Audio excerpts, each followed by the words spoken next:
मसीह यीशु में आप सबों की सलामती हो। आज बड़ा ही खास दिन है। मसीही तारीख में एक बड़ा काम रोनुमा हुआ, एक बड़ा इवेंट आया। बेशक हर साल ये ईद मनाई जाती थी जब यहूदी यरूशलेम में इकट्ठे होते थे हर साल, और ये ईद थी फसल की कटाई की ईद, जिसे ईद पेंतिकोस्त कहा जाता है। और अगर हम देखें तो हिब्रू में इस ईद को जो है वो शबोत जो फीस्ट है वो कहा जाता है। तो ये फसल की कटाई के दिन थे, और फसल की कटाई के पहले हफ्ते में तमाम यहूदी जो फ्रोकिया के रहने वाले थे, जो लबुआ के रहने वाले थे, अगर हम ईमाल की किताब देखें उसके दूसरे बाब में, तो वहां पर बहुत सारे शहरों का नाम हमें मिलता है, जिसमें फ्रोकिया है, पंफोलिया है, लबुआ है, और बहुत सारे ऐसे शहरों का जिक्र हमें मिलता है जहां से तमाम यहूदी उस वक्त कौम थी वो एक जगह यानी यरूशलेम में इकट्ठे होते थे। और ये एक फीस्ट थी जिसमें वो मिलकर खुशी मनाते थे। फसल की कटाई की खुशी के साथ साथ ये एक और इवेंट भी था, और वो इवेंट था मूसा का पहाड़ पर जाना, और वहां पर उसे खुदा के अहकाम और कवानीन मिलते हैं। और जब मूसा पहाड़ से उतरता है तो वो 10 हुक्म लेकर जो है वो बनी इस्राएल के पास आता है। तो वो उस याद को भी मनाते हैं इस ईद पर कि मूसा पर खुदा ने शरीयत को नाजिल किया। उसकी याद में ईद पेंतिकोस्त के दिन वो उस दिन को मनाते थे। और पेंतिकोस्त जो लफ्ज है ये यूनानी का लफ्ज है, असल में तो ये शबोत की ईद थी जिसमें तमाम ज्यूश जिसको मनाते थे। लेकिन इस कटाई की ईद पर, इस मूसा को खुदा के अहकाम दिए जाने की ईद पर एक ऐसा वाकया रुनुमा हुआ जो कि तारीख में हम मसीही एतबार से बड़ी अहमियत का हामिल है। दो तरीके से ये क्रिश्चियनिटी के लिए एक बड़ा इवेंट इसलिए हुआ कि वो वादे जो यीशु मसीह ने अपने शागिर्दों के साथ और उन तमाम पैरोकारों से किए थे वो पूरे हो। यीशु मसीह ने कहा था कि मैं चाहता हूं ताकि तुम्हारे लिए दूसरा मददगार भेजूं। और यीशु मसीह ने आसमान पर जाते हुए जो हुक्म, जैसे हमने पिछली दफा वार किया, तो वहां पर हमें ये बयान मिलते हैं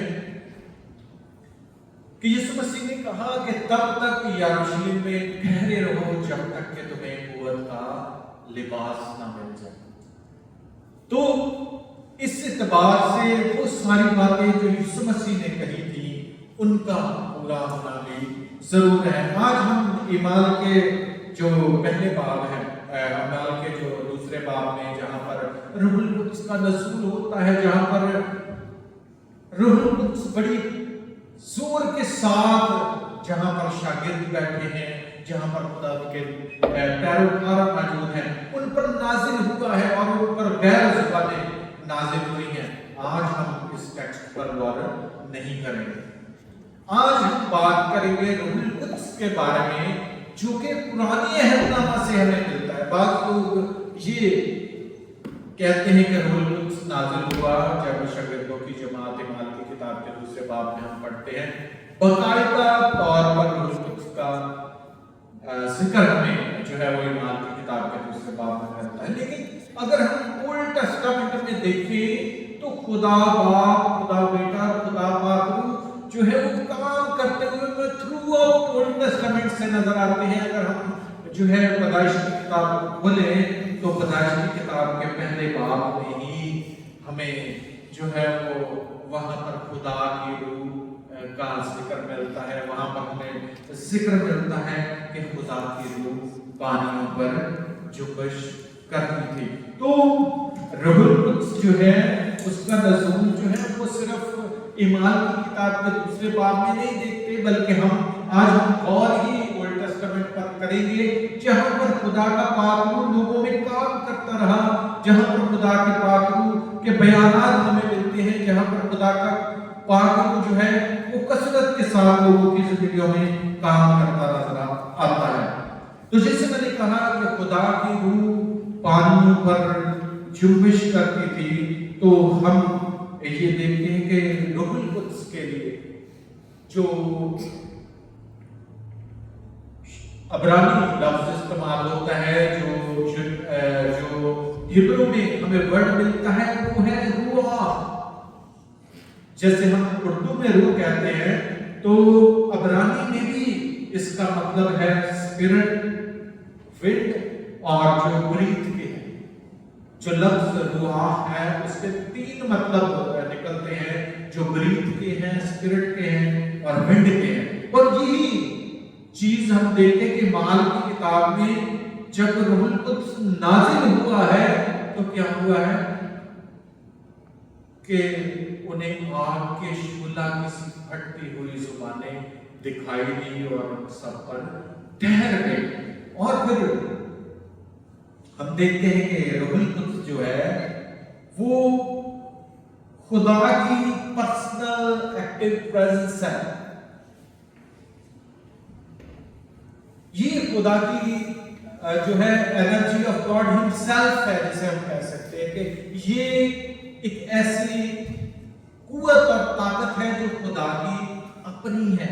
اور ہم اگر دیکھیں تو جو بیان ہمیں بائبل کے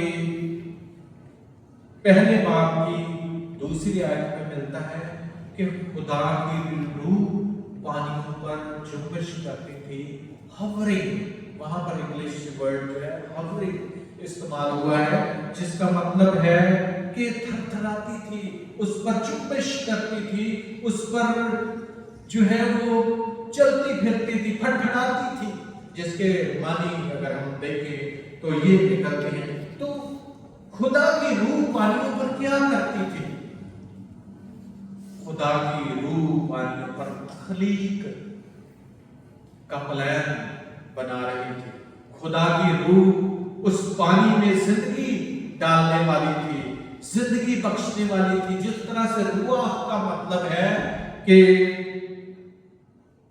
بریتھ، ونڈ اینڈ اسپرٹ، تو ہم دیکھتے ہیں کہ جو جاندار چیزیں خدا کی روح پانیوں پر جنبش کرتی تھی، اور پانی دیکھتے ہیں کہ اس پانی کو خشکی سے الگ کر کے ایک نیا ورڈ بنایا گیا، جہاں پر زندگی قائم ہوئی، جہاں پر لائف کا سٹارٹ ہمیں نظر آتا ہے کہ پانی کے اندر زندگی آ گئی، پانی کے باہر زندگی آ گئی، اور زمین۔ کبھی آپ نے سمندر کے نیچے بھی دیکھا ہوگا کہ وہاں بھی پلانٹ ہوتے ہیں، وہاں پر بھی زندگی ہوتی ہے، سمندر کے نیچے بھی زندگی ہوتی ہے، اس کے اوپر بھی ہوتی ہے۔ تو تخلیق کے عمل میں خدا کا پاک روح ہمیں وہاں پر نظر آتا ہے۔ اور ایوب بڑی خوبصورت بات کرتا ہے۔ اگر ایوب کی کتاب کے جاب چیپٹر 33 ورس 4 میں لکھا ہے کہ خدا کی روح نے مجھے بنایا ہے، وہاں پر مقدس ایوب اس بات کا بیان کرتے ہیں کہ خدا میرا کریٹر ہے۔ کون ہے کریٹر؟ خدا کی روح، جس نے مجھے زندگی بخشی۔ جس طرح سے میں نے کہا کہ خدا کی روح پانیوں پر جنبش کرتی تھی اور زندگی بنانے والی تھی، زندگی بخشنے والی تھی، اسی کا ذکر جاب چیپٹر 33 ورس 4 میں ہمیں ملتا ہے کہ خدا کی روح نے مجھے بنایا اور قادر مطلق کا دم مجھے زندگی بخشتا ہے۔ The Spirit of God ہے، وہ مجھے زندگی بخشتا ہے۔ جس طرح سے آج والا پڑھا گیا، اور ایوب اس بات کا بیان کرتا ہے کہ خدا کے روح نے مجھے بنایا ہے۔ اور پرانے عہد نامہ کے لوگ ایک ایسی روح کے بارے میں ضرور فکر کرتے تھے، وہ ضرور اس بارے میں جانتے تھے کہ خدا جو ہے اس کو ہم دیکھ نہیں سکتے، اگر ہم نے خدا کو دیکھا یا فرشتگان کو دیکھا تو ہم مر جائیں گے۔ تو وہ ایک ایسے खुदा के तस्वर को अपने जहन में बिठाए हुए थे, क्योंकि जब मूसा पहाड़ पर गया और मूसा ने खुदा की पिछवाड़ को ही देखा, उसके जलाल को देखा, तो जब मूसा पहाड़ से वापस आया तो मूसा के चेहरे पर इतना नूर था कि लोग उसको देख नहीं पा रहे थे, और लोगों ने मूसा को कहा कि अपना चेहरा ढांक ले। तो खुदा को देखने के ख्वाहिशमंद से वो इस बात से डरते थे और मूसा को कहते थे कि तू ही खुदा से बातें किया कर, तू ही खुदा से मिला कर, बस हमें आकर बता दिया कर कि खुदा क्या कहता है, क्योंकि वो डरते थे। और उसके बाद से उनकी जिंदगी में ये डर पैदा हुआ कि जब कोई एंजल या कोई रूहानी पैगाम उन्हें दिया जाता तो इस बात से डर जाते थे कि हमने फरिश्ता को भी देख लिया तो हम मर जाएंगे। तो ये चीजें हमें नजर आती हैं कि लेकिन जो खुदा का रूह है, जो होली स्पिरिट है, वो हमें थ्रू आउट पैदाइश की किताब से लेकर आगे नबियों की जिंदगियों में और सारे लोगों की जिंदगियों में काम करता हुआ नजर आता है, जो आगे हम देखेंगे। क़ज़ात की किताब बुक ऑफ जजेस में चैप्टर 14 और वर्स 5 में हम देखते हैं कि सैमसन की कहानी का बयान किया गया। आप बड़े अच्छे तरीके से आप जानते होंगे सैमसन की कहानी के बारे में, और बच्चों को भी अक्सर जो है वो सैमसन की स्टोरी जो है वो सिखाई जाती है। तो वहां पर लिखा है तब खुदा की रूह उस पर जोर से नाजिल हुई, होली स्पिरिट उस पर जोर से नाजिल हुआ और उसने शेर के मुंह को इस तरह से चीर डाला जैसे वो किसी बकरी के बच्चे को पकड़े हुए। होली स्पिरिट उसको बचाता है, सैमसन को, उसको कुव्वत देता है, उसको पावर देता है। तो होली स्पिरिट हमें काम करता हुआ ओल्ड टेस्टामेंट में भी नजर आता है। पहले जैसे मैंने कहा कि होली स्पिरिट जो है वो जिंदगी बख्शता हुआ हमें नजर आता है। यूं कहता है कि जो मेरे पास लाइफ है वो मुझे खुदा की रूह ने मुझे बनाया है। और सैमसन जो है जब उस पर होली स्पिरिट नाज़िल होता है तो वो क्या करता है कि शेर उसके सामने आ जाता है, वो जा रहा होता है, उसके सामने एक बड़ा शेर आ जाता है, वो शेर के मुंह को ऐसे चीर डालता है जैसे कि बकरी का बच्चा हो। तो फिर अगर हम आगे चलकर देखें तो सेम बुक ऑफ जजेस चैप्टर 3 वर्स 10 में हमें यह बयान मिलता है कि एक शख्स है ओत्नीएल, जिसे जब बनी इसराइल बुत परस्ती की तरफ चली जाती है, जब बनी इसराइल जो है वो दूसरी यसरतों को मानना शुरू हो जाती है, जब वो अपने लिए बुत बना लेती है, तो खुदा का रूह जो है वो ओत्नीएल को बादशाह बनाने के लिए जो है वो वहां पर नाजिल होता है। और खुदा का रूह जो है जो होली स्पिरिट है वो जो है वो मनसब पर फाइज करने के लिए इस शख्स को चुनती है। और फिर जो ओत्नीएल है वो इसराइल का काजी बनता है और 40 साल तक इसराइल का काजी रहता है, और 40 साल तक जो है ओत्नीएल को उसकी हुकूमत रहती है और बनी इसराइल में हर जगह अमन रहता है, क्योंकि खुदा का रूह उस पर था, उसे गाइड करता था। खुदा का रूह जो होली स्पिरिट है वो उसको यूज करता था, इसलिए जो है वो होली स्पिरिट जो है हमें यहाँ पर नजर आता है। तो वो लोगों को मुकर्रर करता हुआ भी हमें नजर आता है, ना सिर्फ तख्लीक के काम में, ना सिर्फ अय्यूब जिस तरह से कहता है उसने मुझे बनाया, इसी तरह से होली स्पिरिट जो है वो हमें बादशाहों को, काजियों को मुकर्रर करने के लिए भी काम करता हुआ नजर आता है। फिर सेम बुक ऑफ जजेस चैप्टर 6 वर्स 34 में हमें ये बयान मिलता है कि जदून पर, तब जदून खुदा की रूह जदून पर नाज़िल हुई, सो उसने नरसिंगा फूंका और वहां पर एक मौजज़ा हुआ। जो जदाउन है उस पर जब खुदा का रूह नाज़िल हुआ, जब उस पर रूह कुद्स नाज़िल हुआ, तो उसे मुकर्रर करने के लिए कि वो आगे को इसराइल की गल्लाबानी करे, तो उसने कहा कि खुदावंद, एक तरीके से मैं मान सकता हूं कि तू मुझे काजी या मुझे मुकर्रर करना चाहता है कि आज रात इस कारपेट पे इस जगह पर औस पड़े और बाकी जगह कहीं औस ना पड़े, सिर्फ इसी जगह पर औस पड़े। तो रात हुई और जब दाऊद ने देखा, सुबह जब उठा तो सिर्फ औस जो है वो उसी ऊन पर पड़ी हुई थी और बाकी सारी जमीन खुश्क थी। दूसरे दिन फिर जब दाऊद कहता है खुदा से कि बाकी जगह पर तो औस पड़े पर इस कारपेट पर जो है वो औस ना पड़े। तो दूसरे दिन ऐसे ही हुआ। तो वहां पर बड़ा खूबसूरत हमें बयानात मिलते हैं कि खुदा मुआजिज़ात करता हुआ नजर आता है, और वहां पर हमें ये बयान मिलता है कि होली स्पिरिट जो है वो जदाओं को मुकर्रर करता है, उस पर जाहिर नाजिल होता है और वो नरसिंगा फूंकता है।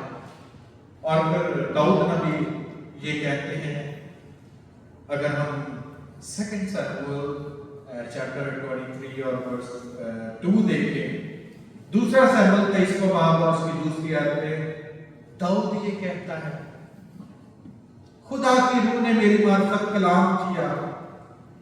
और ये दाऊद के आखिरी अल्फाज थे जब दाऊद नबी वफात पाने वाला था, जब दाऊद नबी मरने वाला था, तो उसके अल्फाज क्या थे?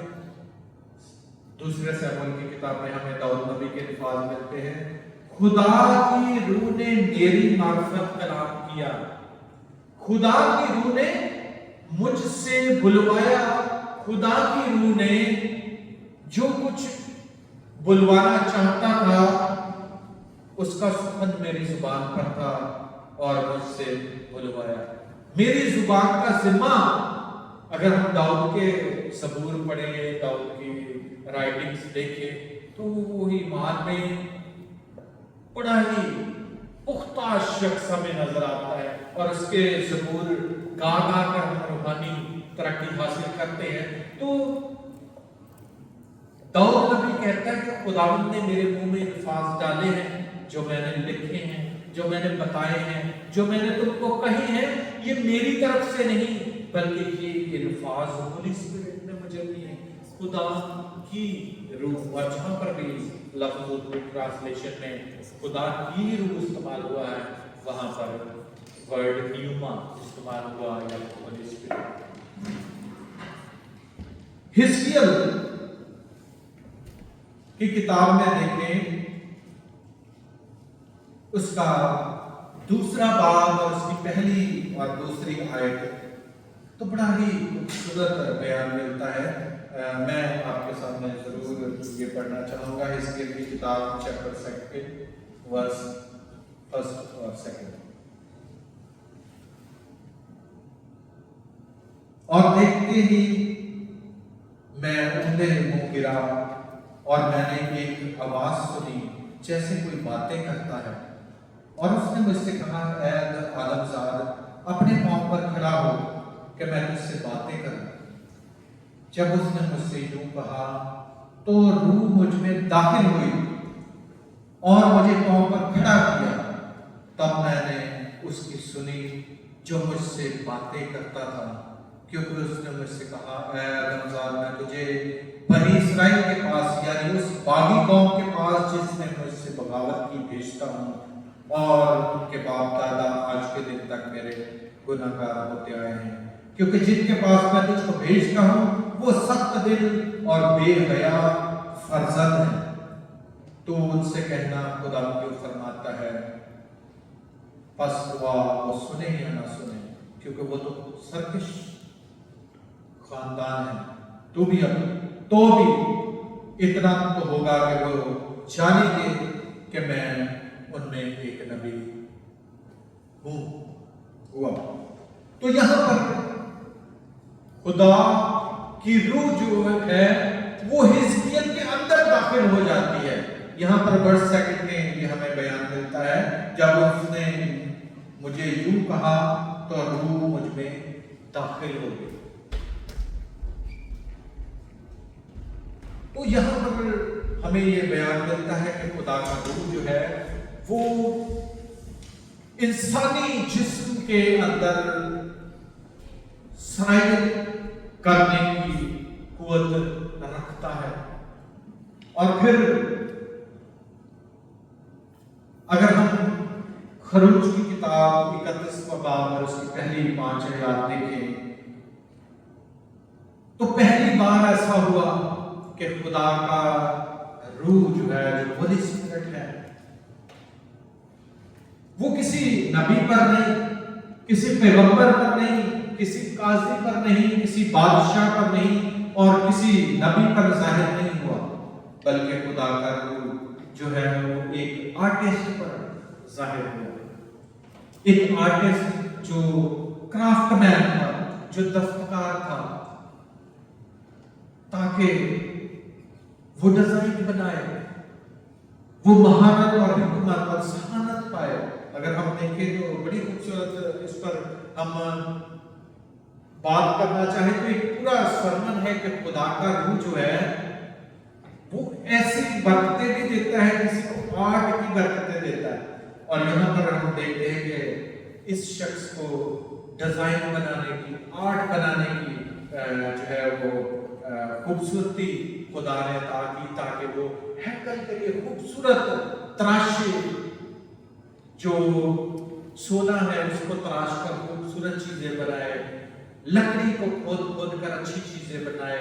और ये सारा हुनर जो है होली स्पिरिट ने जो है वो उसको अता किया। अगर आप रूज की किताब 31वां बाब और उसकी पहली 5 आयत पढ़ें तो वहां पर हमें बयान मिलता है कि वो शख्स मजदूर था, लेकिन खुदा ने उसे हुनर बख्शा, हिकमत बख्शी और खुदा से लेकर आया कि ये है वो शख्स जो मेरे घर की चीजें बनाएगा, जो मेरे घर के लिए क्राफ्ट करेगा, जो मेरे घर के लिए बहुत सारी चीजें बनाएगा, गुलदान और दरवाजों पर नक्शकारी करेगा। ये शख्स जो है ये ढाल कर चीजें बनाएगा। और इस तरह से जो है खुदा का रूह हमें वहां पर नजर आता है कि खुदा ने उसे रूह से मामूर किया ताकि उसे पत्थर काटने, लकड़ी तराशने और खैमे को डिजाइन करने में उसे महारत मिली। अगर हम ओल्ड टेस्टामेंट में आखिर में मैं ये आपको बयान करना चाहता हूं कि अगर हम न्यू टेस्टामेंट और ओल्ड टेस्टामेंट का मुवाजना करें तो खुदा का रूह नए अहदनामा में ही नाज़िल नहीं हुआ, बल्कि जिस तरह से मैंने आपको बताया कुछ एग्जाम्पल्स देके कि किस किस तरह से खुदा का रूह पुराने अहदनामा में भी मुख्तलिफ लोगों पर जाहिर होता रहा, उनको चुनता रहा, उनको लेकर चलता रहा और उनकी जिंदगी में काम करता रहा।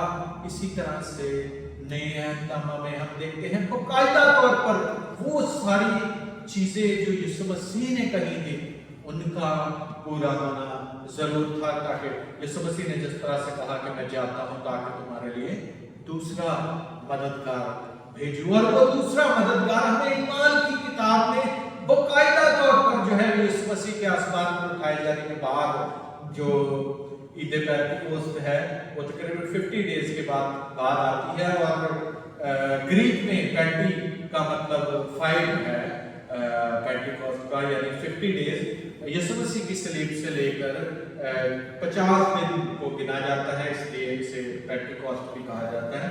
तो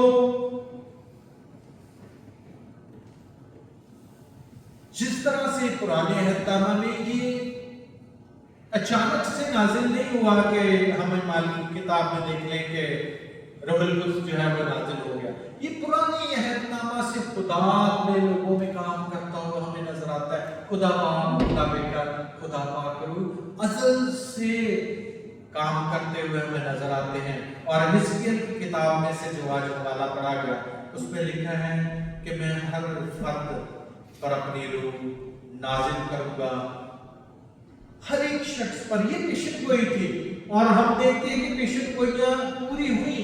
ओल्ड टेस्टामेंट की पेशन गोइयां न्यू टेस्टामेंट में आगे चल करके पूरी होती हुई हमें नजर आती हैं। होली स्पिरिट के बारे में पुराने अहदनामा में जो पेशन गोई थी वो पूरी हुई कि मैं अपनी रूह में से हर फर्द पर नाजिल करूंगा, तुम्हारे बेटे, तुम्हारी बेटियां, तुम्हारे बुजुर्ग, तुम्हारे लोग, तुम्हारे नौकर चाकर, यानी वहां पर जिक्र हमें मिलता है तुम्हारे मुलाजिम और तुम्हारी लौंडियां जो हैं, उन सब पर मैं होली स्पिरिट को नाज़िल करूंगा। एक वक्त आने वाला है जब बुजुर्गों पर भी तुम्हारी जुबान जो है वो रोया देखेंगे और तुम्हारे बुढ़े ख्वाब देखेंगे। ये पेशन गोई हमें योएल नबी की किताब के 28वें बाब की दूसरी जो 28वें बाब में मिलती है, जहां पर हमें ये बयान मिलता है कि मैं हर फर्द पर अपनी रूह को नाज़िल करूंगा।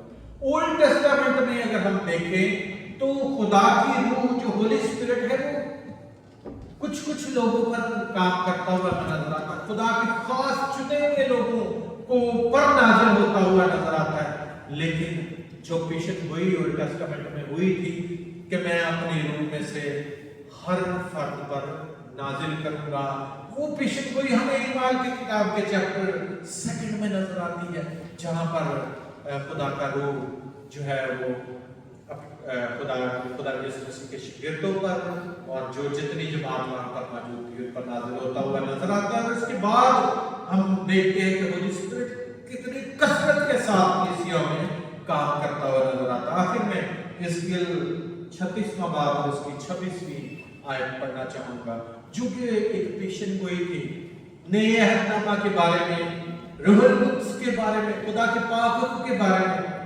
वहां पर लिखा है हिजकिय्याह 36वां बाब और उसकी 26वीं आयत में लिखा है, और मैं तुमको नया दिल बख्शूंगा और नई रूह तुम्हारे बदन में डालूंगा और तुम्हारे जिस्म में से संगीन दिल को निकाल डालूंगा और गोश्तीन दिल तुमको अता इनायत करूंगा। और मैं अपनी रूह तुम्हारे बदन में डालूंगा और तुमसे अपने आइन की पैरवी करवाऊंगा और तुम मेरे अहकाम पर अमल करोगे और उनको बजा लाओगे। बड़ी खूबसूरत आयत है जो ओल्ड टेस्टामेंट की प्रोफेसी है न्यू टेस्टामेंट के बारे में, कि मैं तुम्हें एक नया हार्ट देने वाला हूं, एक नया दिल बख्शने वाला हूं, मैं एक नई रूह तुम्हारे जिस्मों में डाल दूंगा। ये प्रोफेसी है ओल्ड टेस्टामेंट में कि मैं एक नई रूह तुम्हारे बदनों में डालूंगा और तुम्हारे दिलों से संगीन दिल को निकाल डालूंगा। कौन से दिल? जो दिल संगीन यानी दर्द से भरे हैं, तकलीफों से भरे हैं, शायद गुनाहों से भरे हैं, शायद मैले हैं, ऐसे दिलों को तुम्हारे बदनों में से निकाल कर एक नया दिल तुम्हें अता करूंगा। ये प्रोफेसी है ओल्ड टेस्टामेंट में जो न्यू टेस्टामेंट में हमें पूरी होती हुई नजर आती है। और यहां पर लिखा है मैं अपने आइन की पैरवी तुमसे करवाऊंगा। जब होली स्पिरिट नाजिल होगा तो वो शख्स वो नहीं रहेंगे, मैं उनसे करवाऊंगा, फोर्सफुली उनको लेकर जाऊंगा और अपने हुक्मों पर अमल भी करवाऊंगा। अगर आप पालूस की जिंदगी पर देखें, पालूस नहीं चाहता था यीशु मसीह की खिदमत करना, वो तो मुकद्दस स्तिफनस के कत्ल पर राजी था। जब मुकद्दस स्तिफनस को शहीद किया जा रहा था तो पालूस रसूल भी शायद वहां पर खड़ा था और उसके कत्ल पर राजी था। अब पालूस रसूल क्या है, मसीहियों को घरों से निकाल कर कत्ल करना चाहता है, लेकिन खुदा फोर्सफुली उसे दमिश्क की राह पर चुन लेता है। खुदा उसे वहां पर अंधा कर देता है और फिर यही पालूस जो है, हमें साउल जो है आगे चलकर पालूस बन जाता है और क्या करता है कि मसीह की खातिर जो है कोड़े खाता है, मरने के लिए तैयार है। खुदा कहता है कि मैं अपने आइन और अहकाम की पैरवी तुमसे करवाऊंगा और तुम मेरे हुक्मों पर अमल करोगे। मैं तुमसे करवाऊंगा, तुम करोगे। खुदा जब होली स्पिरिट किसी की लाइफ में आता है तो वो नहीं रहता जो पहले था, बल्कि वो खुदा का हो जाता है। اور خدا اسے جہاں چاہے استعمال کر سکتا ہے. اور آگے نیکسٹ سرمن میں ہم انہی باتوں پر غور کریں گے کہ کس طرح سے خدا کا پاک روح لوگوں کو چنتا ہے اور استعمال کرتا ہے. خدا آج کے کلام کو اسی طرح سے مجھے اور آپ کو برکت دے. آئیے اپنے سر کو جھکائیں، دعا کریں.